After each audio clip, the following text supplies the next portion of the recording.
Hey guys, this is Debbie, and today we're going to talk about emotional home bases. Remember that these videos are part of a series where I'm taking the messages that I'm downloading during sessions with my private clients and condensing them into little videos in case it offers you any value or you find yourself in similar experiences.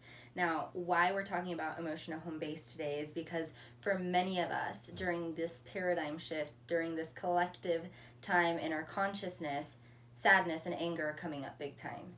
Now, emotional home base, I can liken to like your emotional North Star. It's the emotion that you most gravitate to.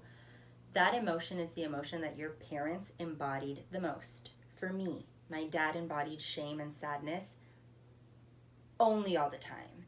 My mother embodied rage. So growing up, those were the predominant emotions that I was around.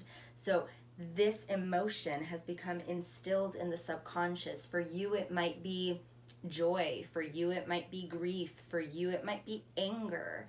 Start to notice that, because the way that we self-soothe as adults is our subconscious returns us to those emotions. It returns us as a way of soothing. So if we begin to feel overwhelmed or stressed or exhausted, the way that our subconscious and our physiology tries to support us is, oh crap, she's feeling overwhelmed, let's self-soothe her, let's take her back to mama's home base. Like she was a little girl and she's in mom's space because that was safe space. So then my body takes me back to anger, or my body takes me back to sadness, and suddenly I feel myself in waves of, why am I grieving?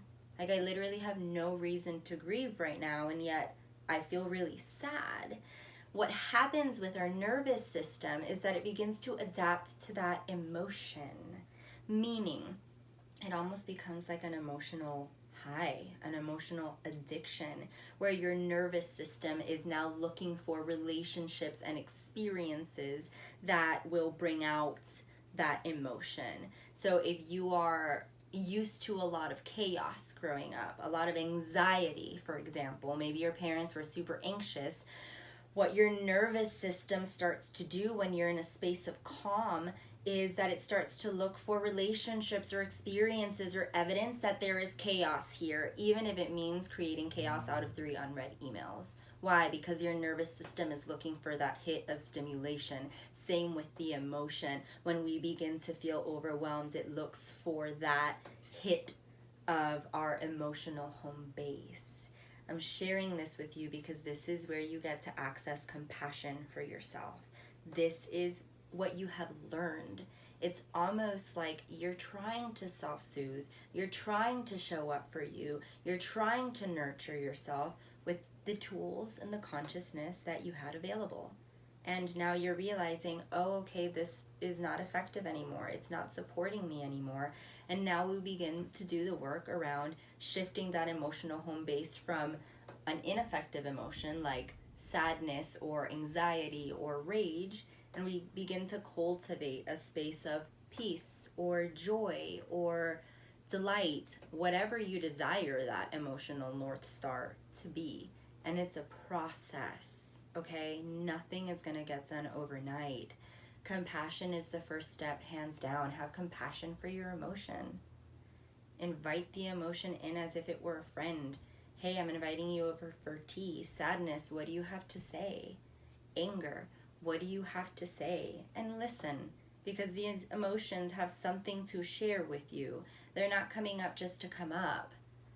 Listen, receive yourself, be a yes to yourself with compassion, and get that you are very much in the process of ascension and shifting, and this is part of it. You're doing an awesome job. Keep at it. Be gentle with yourself. You're not only shifting your mindset, you're shifting your physiology. It takes time, and you are right on time. Awesome. If you have questions on this topic, or if you have any feedback or insights or tips that you want to share around this, things that have worked for you, share. I very much believe that we rise together, so I welcome your insights and I receive it. Awesome. The ending is always the awkward part for me. Anyways, bye guys, love you.